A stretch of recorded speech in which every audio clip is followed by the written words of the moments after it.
কাউসার হলো জান্নাতে অবস্থিত এমন একটি কূপ বা হাউজের নাম, যার পানি একবার কেউ পান করলে আল্লাহর কুদরতে সে আর কখনোই তৃষ্ণার্ত হবে না। এই নহরের দুই পাশে থাকবে মণি মুক্তাখচিত গম্বুজের মতো উঁচু বাঁধ।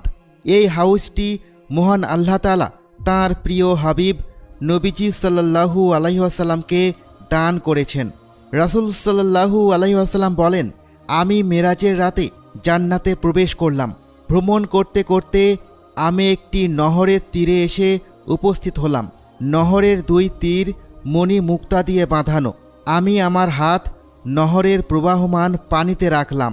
দেখলাম তার পানি দুধের থেকেও সাদা, আর তার ঘ্রাণ মেশকের চেয়েও বেশি সুগন্ধযুক্ত।